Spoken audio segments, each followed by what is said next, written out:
എല്ലാ പ്രേക്ഷകർക്കും തെസരേര ചാനലിലേക്ക് സ്വാഗതം. ഭക്തിസാന്ദ്രമായ അറിവുകൾ നിങ്ങളിലേക്ക് ഷെയർ ചെയ്യുന്നു.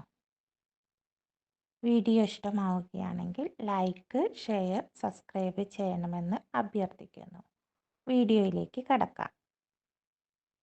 വ്രതങ്ങളിൽ ശ്രേഷ്ഠം ഏകാദശി വ്രതം. ഗുരുവായൂർ ഏകാദശി. വൈകുണ്ഠനാഥനായ ശ്രീ മഹാവിഷ്ണു ഏകാദശി ദിനത്തിൽ ഗുരുവായൂർക്കെഴുന്നള്ളുമെന്നാണ് ഐതിഹ്യം. ദേവേന്ദ്രനും മറ്റു ദേവീദേവന്മാരും ഗുരുവായൂർ ഏകാദശിയിൽ പങ്കുകൊള്ളുവാനെത്തുമെന്നും വിശ്വാസമുണ്ട്. ഗുരുവായൂർ ഏകാദശി മഹാശ്രേഷ്ഠവും പാപഹരവും പരിപാവനവുമായ ഏകാദശിയാണ്. 1000 അശ്വമേധയാഗങ്ങൾക്കും 100 കണക്കിന് യാഗങ്ങൾക്കും ഈ ഏകാദശിയുടെ 16 നന്മ വരുകില്ലെന്നാണ് നാരദ പുരാണം ഓർമ്മിപ്പിക്കുന്നത്. ഗുരുവായൂർ ഏകാദശി ഐതിഹ്യം. കൃതയുഗത്തിൽ ദേവലോകം ആക്രമിച്ച് കൈയടക്കിയ മുരാസുരനെ തോൽപ്പിക്കാൻ ദേവഗണങ്ങളെല്ലാവരും ഒത്തുചേർന്നു. യുദ്ധം തുടങ്ങിയതിനിടയിൽ യോഗനിദ്രയിലായിരുന്ന ശ്രീ മഹാവിഷ്ണുവിൻ്റെ ദേഹത്തുനിന്ന് വിവിധ ആയുധങ്ങളുമേന്തിയ ദിവ്യ തേജസ്വിയായ സ്ത്രീരൂപം പ്രത്യക്ഷപ്പെട്ട് മുരാസുരനെയും സംഘത്തെയും ഭസ്മീകരിച്ചു. ഈ ബഹളത്തിനിടയിൽ യോഗനിദ്രയിൽ നിന്നുണർന്ന മഹാവിഷ്ണുവിനെ നമസ്കരിച്ചു നിന്ന സ്ത്രീരൂപത്തോട് "ആരാണു നീയെന്ന് ഭഗവാൻ ചോദിച്ചു. ഞാൻ ഏകാദശിയാണെന്നവൾ മറുപടി നൽകി. സന്തുഷ്ടനായ ഭഗവാൻ എന്തു വരം വേണമെന്ന് ചോദിച്ചു.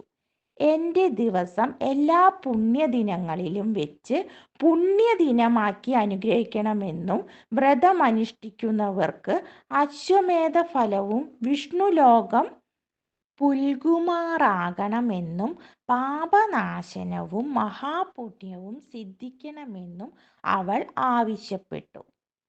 സന്തുഷ്ടനായ മഹാവിഷ്ണു അവളെ അനുഗ്രഹിച്ചുകൊണ്ട് ഭവതി ആഗ്രഹിക്കുന്നതെല്ലാം നിറവേറ്റണമെന്നും ഏകാദശി വ്രതം കൃത്യനിഷ്ഠയോടെ ഭക്തി ആദരപൂർവം അനുഷ്ഠിക്കുന്നവർക്കെല്ലാം ഐഹിക സുഖങ്ങളും ഒടുവിൽ പരമസായുജ്യവും ലഭിക്കുമെന്നും അനുഗ്രഹിച്ചു. ഭൂലോക വൈകുണ്ഠമെന്ന ഗുരുവായൂർ ശ്രീകൃഷ്ണ ക്ഷേത്രത്തിലെ പ്രധാന ഉത്സവം വൃശ്ചിക മാസത്തിലാണ്.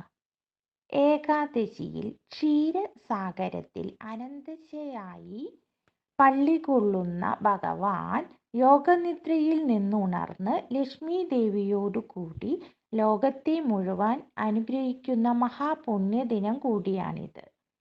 ഭഗവത്ഗീത അർജുനന് ഭഗവാൻ ഉപദേശിച്ച ഈ പുണ്യദിനത്തെ ഗീതാദിനമായും വിശേഷിപ്പിക്കുന്നു. ദേവേന്ദ്രൻ സുരഭിയുമായി വൃന്ദാവനത്തിലെത്തി ഭഗവാനെ വന്ദിച്ചതും സുരഭി പാൽ ചുരത്തി ഗോവിന്ദാഭിഷേകം നടത്തിയതും ഈ ഏകാദശി ദിനത്തിലായിരുന്നു എന്നാണ് ഐതിഹ്യം. ആദിശങ്കരാചാര്യർ ഗുരുവായൂർ ക്ഷേത്രത്തിലെത്തി പൂജാക്രമങ്ങൾ ഇന്നു കാണുന്ന വിധം ചിട്ടപ്പെടുത്തിയിരുന്നു. ഗുരുവായൂർ ക്ഷേത്രത്തിൽ താന്ത്രിക ചടങ്ങുകളൊന്നുമില്ലാതെ ഭഗവാൻ ഭക്തജനങ്ങളെ നേരിൽ കണ്ട് അനുഗ്രഹിക്കുവാൻ പുറത്തിറങ്ങുന്ന മഹാസുദിനം കൂടിയാണിത്. മേൽപ്പത്തൂർ ഭട്ടതിരിപ്പാട് വില്വമംഗല സ്വാമികൾ, പൂന്താനം ശ്രീ ശങ്കരാചാര്യ സ്വാമികൾ, കുറൂരമ്മ തുടങ്ങിയവർക്കെല്ലാം ദർശനം ലഭിച്ചതും ഗുരുവായൂരിലെ സമസ്ത ചരാചരങ്ങളിലും വൈഷ്ണവ ചൈതന്യം അനുഭവപ്പെട്ടതും ഈ സുദിനത്തിലാണ്. ചെമ്പൈ വൈദ്യനാഥ ഭാഗവതർക്ക് നഷ്ടപ്പെട്ട ശബ്ദം തിരിച്ചു കിട്ടിയതും ശിഷ്യഗണങ്ങളുമായി ഗുരുവായൂരിലെത്തി സംഗീതാരാധന നടത്തിയതും ഈ മഹാദിനത്തിലാണ്. ഗുരുവായൂർ ക്ഷേത്രത്തിൽ താന്ത്രിക ചടങ്ങുകൾക്കൊഴികെ മുഴുവൻ സമയവും ദർശനത്തിനായി ശ്രീകോവിൽ തുറന്നിരിക്കുന്ന ദിനവും ഗുരുവായൂർ ക്ഷേത്രപ്രതിഷ്ഠ നടത്തിയതും ഈ സുദിനത്തിലാണെന്നാണ് പ്രത്യേകം ശ്രദ്ധേയമാണത്. മേൽപ്പത്തൂർ ഭട്ടതിരിപ്പാട് തൻ്റെ പ്രസിദ്ധമായ നാരായണീയ ഗ്രന്ഥം ഗുരുവായൂർ ഭഗവത് സന്നിധിയിൽ സമർപ്പിച്ചതും ഏകാദശി മഹാപുണ്യദിനത്തിലാണ്.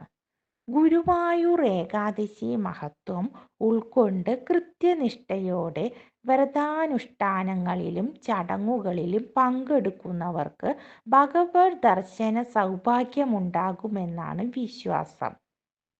നന്ദി. മറ്റൊരു വീഡിയോയുമായി കാണാം.